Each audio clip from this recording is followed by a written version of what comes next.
Deixa eu passar para a pergunta aqui, para entrar no assunto Venezuela, e peço perguntas para vocês e peço para que se inscrevam no canal. Vocês entenderam, eu me exaltei aqui agora. Éder, nosso amigo. Tiagão, por que essa é a pergunta que você deve mais ouvir em relação à América Latina, né?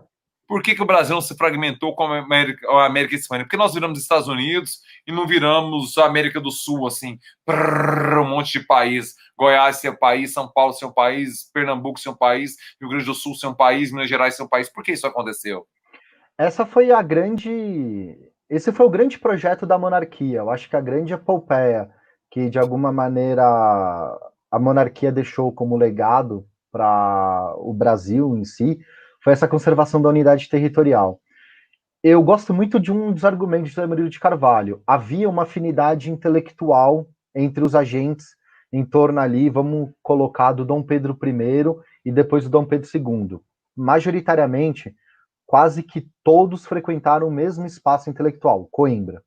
Na América Hispânica, você tem universidades espalhadas por diversos locais, como Lima, Buenos Aires, e isso pulverizava o pensamento intelectual. Não obstante, quando a América Hispânica, e para mim esse é o argumento determinante, teve as reformas borbônicas, o Brasil, de certa maneira, não passa por uma descontinuidade de casas, quando a Casa de Bragança assume o poder, igual os espanhóis passaram. O que eu quero dizer com isso? Seguinte, teve um rei Habsburgo que morreu e não deixou herdeiro. Com isso veio um rei Bourbon. Esse rei Bourbon e esse herdeiro Habsburgo disputaram o trono.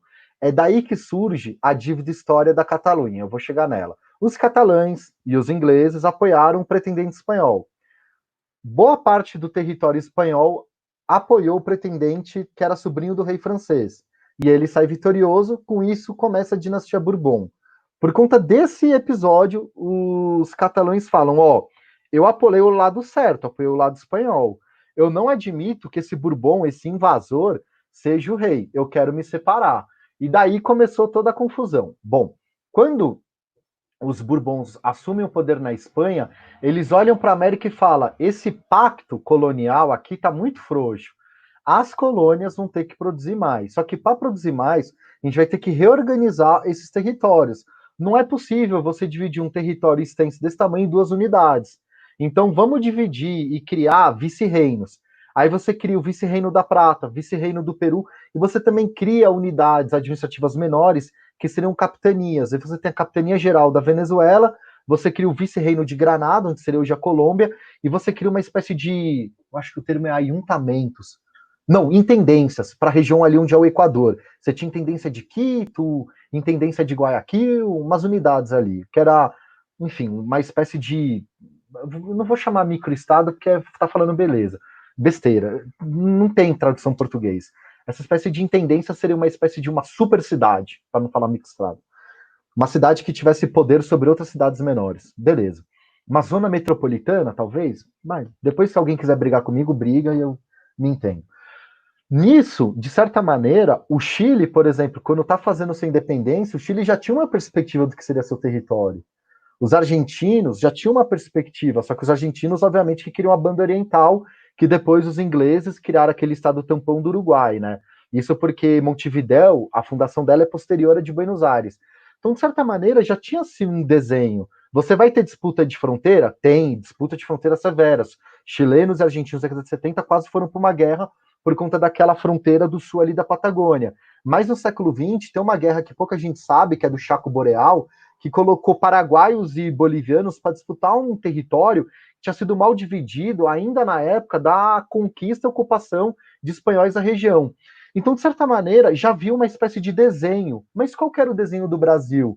O nosso desenho sempre foi avançando, porque quando a gente lembra que houve o período da União Ibérica e o Brasil foi avançando para oeste, os bandeirantes, as bandeiras, a gente foi avançando, esse nosso desenho foi cada vez ficando maior. E, sobretudo, usando aquela lógica uti possidetis, né?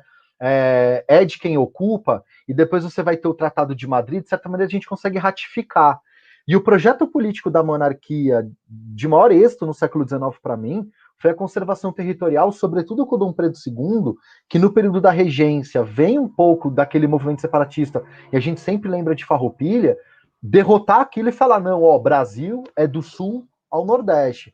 e a conservação da língua, e a ideia de criar uma unidade territorial e uma identidade nacional e uma identidade territorial, que é algo que o Luiz Felipe de Alencastro sempre bate nessa tecla, que a nossa identidade é territorial, nossa identidade nacional é muito territorial, que é a preocupação da monarquia sempre foi muito dada à ideia de território, e o ensinamento dos símbolos nacionais se deu nisso.